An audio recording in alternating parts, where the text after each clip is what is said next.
Ben Şirin Gönül Açar, Kuyubaşı köyünde, Kuyubaşı köyün halklarından biriyim.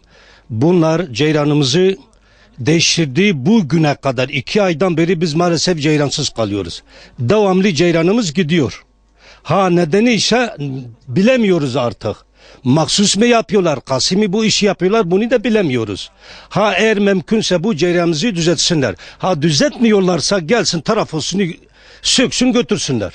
Elektrikler devamlı gidip geliyor ve arızalar meydana geliyor. Buzdolabı yanıyor. Ondan sonra lambalar da yanmıyor. Dinamolar yanıyor. Yani bu böyle olmuyor ki. Yetkililerden bunun yapılması ve arızanın götürülmesi Sayın Valimizden, sayın yetkili kişilerden ricamız var, bunu düzeltsinler. Ben 1. Azayim Kuyubaşı köyünde Mehmet Göresine. Bizim ceylanlarımız her zaman yani gidip geliyor 2'de 1. Biz TEDAŞ'a telefon ediyoruz. Saatlerce gelmiyorlar. Bizim yatalak hastalarımız var. Dinamolarımız yanıyor. Buzdolabılarımız yanıyor. Lambalarımız yanıyor. Yani köyün ihtiyacı olduğu için her zaman ceylan yok. Ceylan olmadığı halde bizim TOK bize yakın olduğu bir kilometre onların hiçbir zaman ceylanları gitmiyor. Biz köye ait olduğumuz için hiç kimse bize sahip çıkmıyor.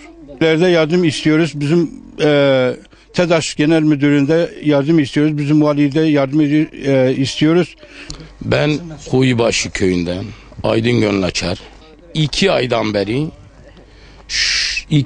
beri enerjilerimiz %90 kesili, %10 var. Bizim okula giden çocuklar dahi ödevlerini yapmıyorlar. Elektrik gidip gelişinden dolayı okunulmuyor. Yani bu müteahhite verilmiş, özele verilmiş, biz ona da karşı değiliz. Kime veriliyorsa verilsin, yeter ki enerjimiz olsun. Su dinamoları olsun, lambalar olsun. Ya bizim artık camide azan okunmuyor. Niye? Elektrik yok. Elektriksiz okunuyor. Komşu ev ancak duyabiliyor. Öbür kişiler duyamıyor. Yani bizim istediğimiz enerjimiz kesilmesin 2'de 1.